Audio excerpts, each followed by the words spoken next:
भारतीय reserve bank के governor को भी हैरत है कि आज भारत की जीडीपी 7.2 दर्ज की गई है।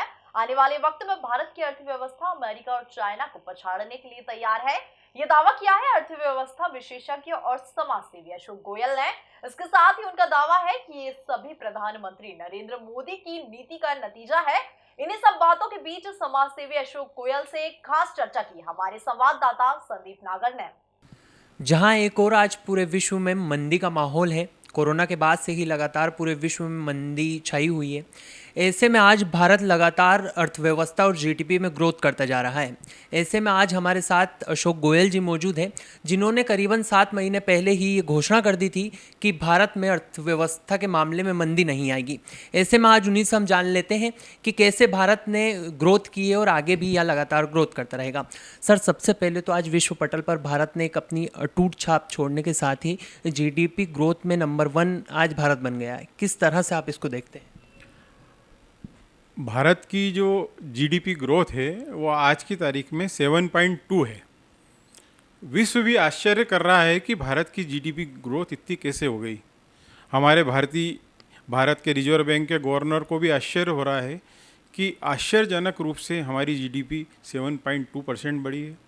2015 के बाद और 2022-23 में जो निर्यात हुआ है भारत से वो सर्वश्रेष्ठ है, सबसे ज़्यादा है। और ये मोदी जी के काल की सबसे बड़ी उपलब्धि है कि आज विश्व भारत की तरफ देख रहा है। आज जहाँ ब्रिटेन 1% ग्रोथ के लिए तरस रहा है, पूरा यूरोप और ये रशिया यूक्रेन वार के कारण मंदी की चपेट में बुरी तरह से आ चुके हैं। और अमेरिका सरीका देश की अर्थव्यवस्था पूरी तरह से चरमरा गई है। वो भी भारत से समझने का प्रयास कर रहे हैं कि भारतीय अर्थव्यवस्था की इस तेज़ी का कारण क्या है। हमारे देश के माननीय प्रधानमंत्री नरेंद्र मोदी जी की ऊर्जावान कार्यशैली के कारण यह सब संभव हो पाया है। आज उन्होंने मेक इन इंडिया की पॉलिसी और कॉरपोरेट टैक्स जो उन्होंने कम किया, उसके कारण विदेश से निवेश प्रभावित हुआ है। और आज बहुत बड़ी बात नहीं होगी कि हम आने वाले 15 साल में चाइना को और अमेरिका को पछाड़कर विश्व की सबसे बड़ी विकासशील से विकसित देश की श्रेणी में आ जाएं। और हालांकि आज हम वर्ल्ड की सबसे बड़ी जनसंख्या वाले देश हैं, तो इस जनसंख्या को भी हमने पॉजिटिव लिया। हमने ये नहीं कहा कि भारत विश्व में सबसे ज़्यादा जनसंख्या है तो इसका कहीं निगेटिव प्रभाव होगा। हमने इस जनसंख्या को हमारे प्रधानमंत्री जी ने पॉजिटिव तरीके से लेके और इसको कार्य क्षमता को लोगों की बढ़ाया है। आज इंडस्ट्री का जो ग्रोथ है वो ग्रोथ भी दूसरे देशों की अपेक्षा बहुत ज़्यादा है। और आज जब शेयर मार्केट में जो इंडेक्स है वो भी धुआंधार तेज़ी से बढ़ रहा है। इसका कारण है कि हमारी अर्थव्यवस्था अन्य देशों की अपेक्षा सर्वश्रेष्ठ की ओर बढ़ रही है और शीघ्र ही भारत विकसित देशों में शामिल होने की श्रेणी में आने वाला है। किस तरह मोदी सरकार कार्य कर रही है और किस तरह हम अमेरिका और ब्रिटेन जैसे, चीन जैसे देश को पीछे छोड़कर आने वाले दिनों में आगे बढ़ेंगे?